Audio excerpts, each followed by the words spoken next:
Bonjour, on continue avec la collection Alien de Hachette Collection, voilà, avec ce numéro 23. Collection qui vous permettra de monter l'Alien au final qui fera 1,20 m, alors qu'il est au 1/2e.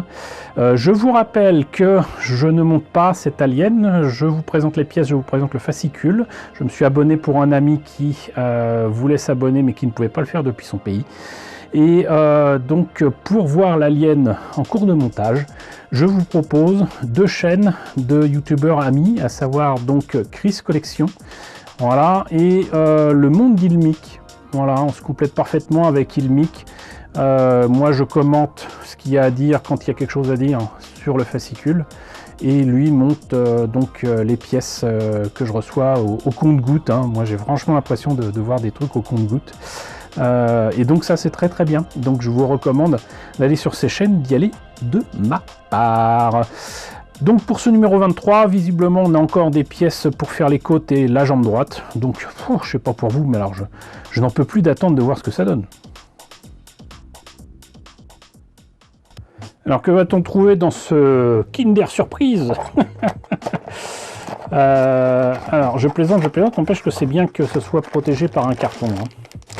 Parce que des fois comme ici c'est assez lourd, et donc là apparemment on a quelque chose qui est une des pièces qui permet d'articuler la jambe, j'imagine, des pièces qui correspondent aux côtes, un toyo, des vis, voilà, et mine de rien c'est lourd et c'est du costaud, hein, c'est pas du n'importe quoi. J'ai beau me moquer gentiment des pièces qu'on reçoit en compte-gouttes et qui coûtent selon moi beaucoup trop cher pour ce que c'est, en attendant donc c'est pas n'importe quoi. Donc, bah écoutez, on a vu les pièces, voyons le fascicule. Alors, numéro 23, les côtes et la jambe droite. Parker et Lambert massacrés, cool, ça reparle du premier film. Des forces armées dans l'espace. Allez, voyons ce que ça donne. Donc, les pièces, le montage toujours aussi fascinant. Hop, si je chanterais, ça serait un peu mieux. Et donc, voilà, la fin de Parker et Lambert. Une scène qui, dans la version cinéma, qu'on voit à peine, qui est beaucoup plus explicite dans la version Director's Cut. À un tel point que dans la version cinéma, moi, je pensais sincèrement que peut-être il s'en était tiré. Peut-être. Bon.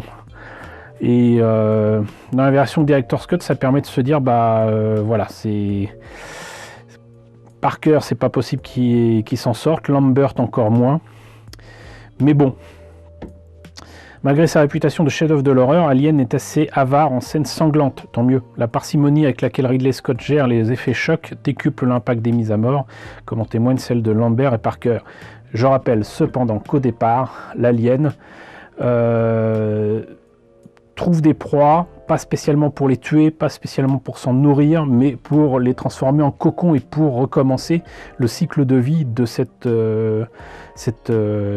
vie parasite de l'espace. Donc voilà, c'est dans l'espoir de finalement reproduire encore une fois des œufs dans le Nostromo. Donc avoir des trucs très très sanglants n'aurait pas rimé à grand chose.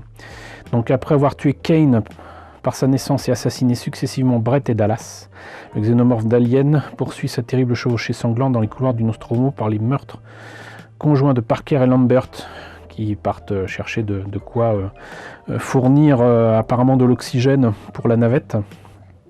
Les yeux braqués sur l'Alien. La mise en place de l'attaque du xénomorphe à la rencontre repose sur une idée visuelle passionnante. Le réalisateur Ridley Scott joue en effet sur la ressource de mise en scène du champ contre champ entre les deux personnages qui se font face. Lambert à droite, Parker à gauche. Un changement soudain d'expression sur le visage de Lambert nous laisse imaginer la présence d'une force invisible. Tous les deux semblent se regarder en silence, mais leurs yeux sont en réalité braqués sur l'Alien. Après une courte parenthèse en caméra portée dans la salle de contrôle du Nostromo où Ellen Ripley entend à travers la radio les hurlements de ses compagnons, Scott révèle enfin la dégoulinante créature. L'axe sur Lambert est inversé et désormais de dos à gauche de l'image, écrasé par le xénomorphe qui se redresse peu à peu au centre du cadre. On voit surtout son ombre. en fait. Hein. Lambert essaie de se fuir et se retrouve de nouveau à droite de l'image, toujours de dos. Et là, ça se révèle encore plus fragilisé face au monstre, comme le souligne un cadrage 2 fois plus rapproché. Oui, parce que bon, ça, du coup, on pourrait se demander, mais pourquoi elle se barre pas? Voilà, et là, l'alien dans ce film, il est impressionnant, mais il n'est pas super rapide, quoi. Dans un savant jeu de contraste, Parker est aussitôt filmé de loin dans un décor où trônent des combinaisons vides.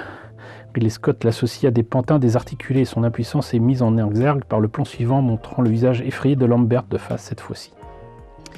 Revu au montage, il est intéressant de noter que la construction de ce morceau de bravoure résulte de vrais casse-têtes créatifs auxquels s'est heurté Ridley Scott à l'époque, à l'étape du montage.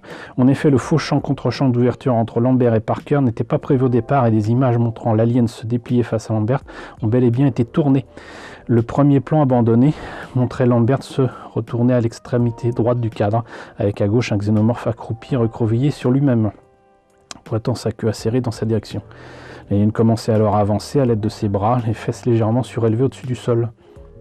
Il la regardait en silence, puis se levait jusqu'à la dépasser de 2 têtes. Agrémentée de ces plans très figuratifs, la séquence aurait sans doute fait beaucoup moins peur. Comme quoi. Là, ils en montraient plein. D'après eux, ça faisait pas peur. Je suis d'accord. Et là, on voit une ombre. Et du coup, on a les chocottes. Voilà. Des forces armées dans l'espace. La United States Space Force. Contrer l'espionnage. Ouais. Toujours ces portfolios là. Ces projets d'affiches pour Alien restent volontairement neutres concernant sa partie picturale. Nul. Hop, voilà, hein, c'était le numéro 23. Encore une fois, c'était très intéressant concernant donc cette scène, effectivement, montrant la mort de Parker et Lambert.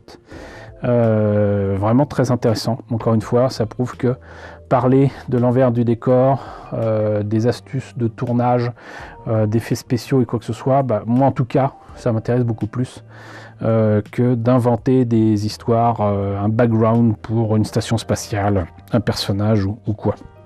Si c'est pas montré dans les films, pour moi, c'est pas que c'est pas intéressant, c'est que ça n'a pas lieu d'être. En tout cas, j'espère que la présentation de ce numéro 23 vous a intéressé. N'hésitez pas à me dire ce qu'il en est dans la section commentaires. N'hésitez pas à liker, c'est très important. N'hésitez pas à partager. N'hésitez pas à vous abonner si ce n'est pas déjà le cas. Coucou aux nombreux abonnés qui nous ont rejoints ces derniers temps. Bienvenue ici. Coucou aux grands anciens qui me suivent depuis bientôt 6 ans. Merci à tous de votre fidélité. Merci à tous de votre soutien sur Tipeee et sur Paypal. Surtout, prenez soin de vous. Je vous laisse avec la liste des contributeurs de la chaîne et je vous dis à très bientôt pour la présentation du numéro 24 d'Alien.